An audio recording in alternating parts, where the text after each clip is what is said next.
कोहरा में चारों ओर सन्नाटा पसरा हुआ था। खेतों के बीच से आती ठंडी हवा पेड़ों को हिला रही थी। गांव के लोग जल्दी सो जाया करते थे, लेकिन उस रात कुछ अजीब था। गांव की औरतें अक्सर आपस में चर्चा करती थी कि पिछले कुछ हफ्तों से गांव में अजीब घटनाएं हो रही है। कहते हैं किसी ने गांव में टोटका किया है। चौपाल पर गांव वाले बैठे थे। लालटेन की मध्यम रोशनी में सबकी आंखों में डर साफ दिख रहा था। भाई, ये सब साधारण बीमारी नहीं है। ये किसी का किया कराया है। कोई टोटका कर रहा है हमारे गांव में। हाँ, कल रात मैंने खुद देखा था। पीपल के पेड़ के नीचे कोई औरत काले कपड़ों में कुछ बिखेर रही थी। अरे ये तो बड़ा अशुभ है। टोटके का असर पूरे गांव पर पड़ेगा। देखो भाइयों, टोटका बहुत खतरनाक होता है। इससे इंसान की आत्मा तक को बांध लिया जाता है। हमें ये पता लगाना होगा कि ये कौन कर रहा है। मैंने अभी देखा, काली सड़क के किनारे किसी ने मिट्टी में खून से बने गोले और नींबू रखे हैं। ये सुनते ही सबकी रूह कांप गई। गांव के एक कोने में गोविंद का घर था। गोविंद की पत्नी रीना कई दिनों से बीमार पड़ी थी। सुनो जी, मुझे लगता है कोई मेरे गले को पकड़ लेता है। मैं चीख नहीं पाती। अरे ये कैसा वहम पाल लिया है तुमने? मैं तो पास ही लेटा रहता हूँ। नहीं जी, ये वहम नहीं है। कल रात मैंने साफ देखा, कोई परछाई मेरे सिरहाने खड़ी थी और उसके हाथ में खोपड़ी थी। अगले दिन सुबह गांव के तालाब के पास बच्चे खेलने गए तो उन्होंने देखा कि किनारे पर कई नींबू, कोयले की राख और लाल धागों में बंधी हड्डियां पड़ी थी। बच्चों ने शोर मचाया और गांव के लोग इकट्ठा हो गए। अरे देखो, ये तो साफ टोटके की निशानी है। अरे अब तो कोई शक ही नहीं बचा। कोई हमारे गांव को बर्बाद करना चाहता है। आज रात मुझे पूजा करनी होगी, वरना इसका असर और बढ़ जाएगा। उस रात गांव के लोग डर से जल्दी जल्दी अपने घरों में बंद हो गए। अचानक हवा तेज चलने लगी। नीम और पीपल के पेड़ जोर जोर से हिलने लगे। बचाओ, कोई मुझे खींच रहा है। गोविंद ने उसे कसकर पकड़ लिया, लेकिन उसने देखा कि रीना का शरीर अपने आप दरवाजे की ओर खिंच रहा है, जैसे कोई अदृश्य ताकत उसे घसीट रही हो।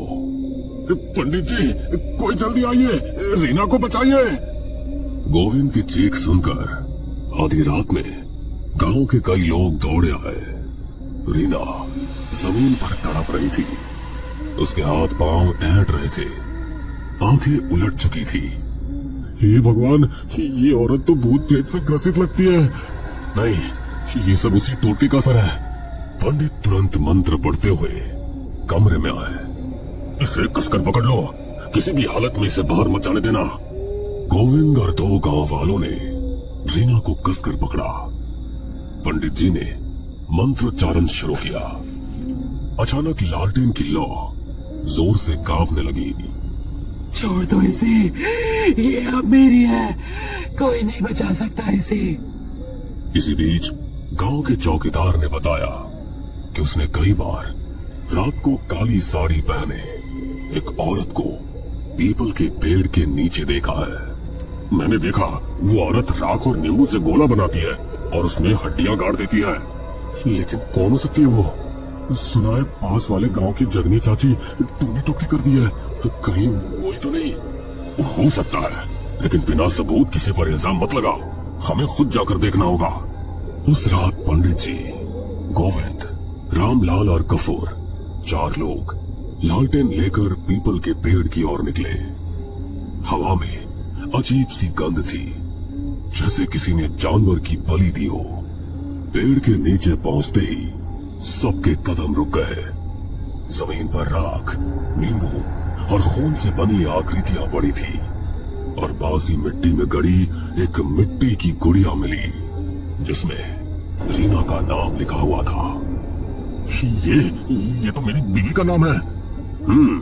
अब साफ हो गया, किसी ने रीना पर टोटका किया है। अचानक पास की झाड़ियों से सरसराहट हुई। सबने देखा, काली साड़ी पहने एक औरत झुककर कुछ बुदबुदा रही थी। उसके हाथ में एक मिट्टी का घड़ा था। वही है, वही औरत। वो औरत फटाफट अंधेरे में गायब हो गई। अगली सुबह गांव में ये खबर फैल गई। ये टोटका अगर बढ़ गया तो पूरा गांव तबाह हो जाएगा। हमें उस औरत को पकड़ना होगा बेटा, लेकिन ये काम उतना आसान नहीं है। इधर रीना की हालत और बिगड़ गई।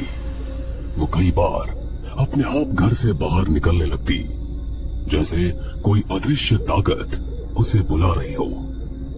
उस रात श्यामू ने बताया कि उसने तालाब किनारे उस औरत को देखा। उसकी हंसी सुनकर मेरी आत्मा कांप गई। वो बोली, रीना मेरी होगी, उसकी आत्मा मैं ले जाऊंगी।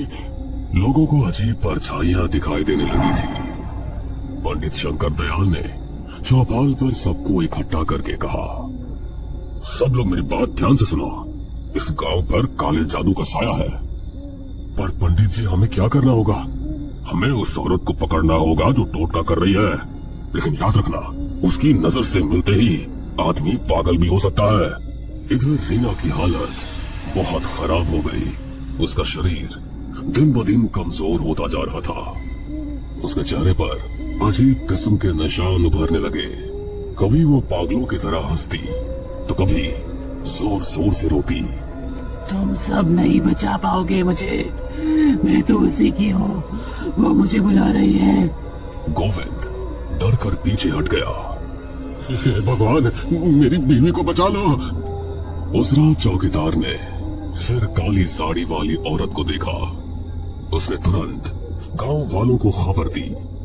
पंडित जी, गोविंद, गफूर और रामलाल लालटेन लेकर उस ओर भागे।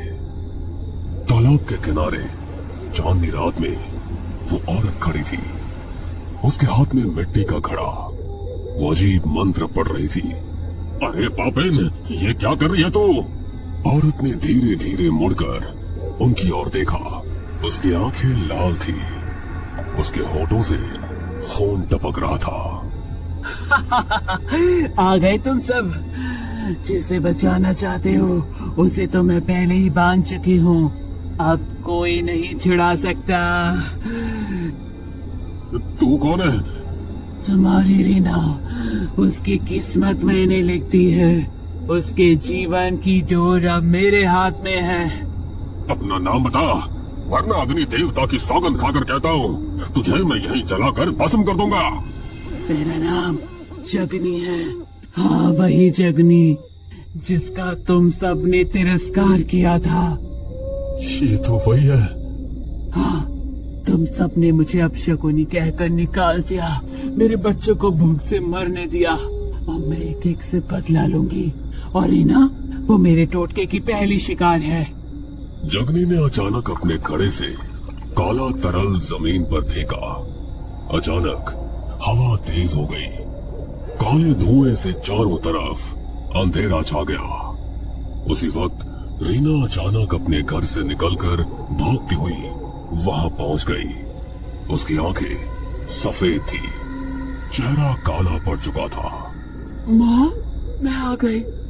रीना, ये तो क्या कह रही है? देखा, अब ये मेरी बेटी है। इसकी आत्मा मैंने अपने काले मंत्र से बांध ली है। पंडित जी, मेरी रीना को बचा लीजिए। आज ये निर्णायक रात है। या तो टोटका टूटेगा या फिर ये औरत रीना की आत्मा को लेकर चली जाएगी। रीना पागलों की तरह जगनी की ओर बढ़ रही थी।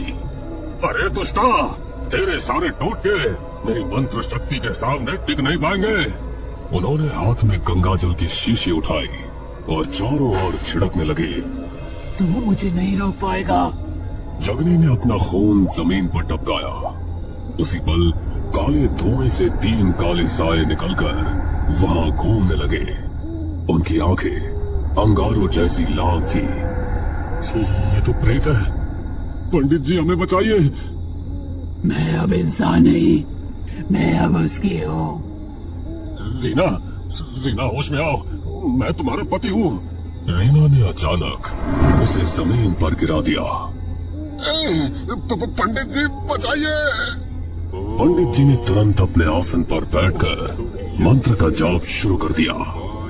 जगनी चीखते हुए जमीन पर गिरने लगी। रुको, ये मंत्र मेरी आत्मा को जला देंगे। तूने निर्दोष आत्माओं को बांधा है, आज तेरी शक्ति यही खत्म होगी। उन्होंने गंगा जल रीना पर छिड़का। रीना जोर से चीखी और जमीन पर गिर पड़ी। उसके शरीर से धुएं का बादल निकला और सीधे जगनी के घड़े में समा गया। जगनी ने घड़े को पकड़ने की कोशिश की, लेकिन घड़ा अचानक फट गया और उसमें से आग की लपटें निकल पड़ी। नहीं, ये नहीं हो सकता। मेरी साधना, मेरी शक्ति सब खत्म हो रही है। वो जमीन पर तड़पने लगी। उसका शरीर राख की तरह काला पड़ गया। उसके शरीर से धुआं उठकर आकाश में विलीन हो गया। रीना धीरे धीरे उठी।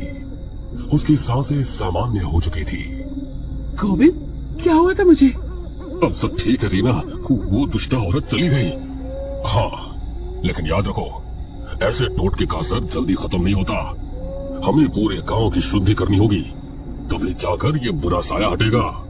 अगले दिन पूरे गांव में हवन किया गया और घर में गंगा जल छिड़का गया। लोग अब धीरे धीरे चैन की सांस लेने लगे। पंडित जी, आपने हमें बचा लिया। बेटा देखो, बचाने वाला तो भगवान है, इंसान तो सिर्फ माध्यम होता है। रात गहरी होते ही पीपल के पेड़ के पास अब भी अजीब आवाजें आती है। शायद जगनी की आत्मा अभी भी चैन से सो नहीं पाई। गांव वाले उस जगह से गुजरते हुए आज भी कांप जाते हैं।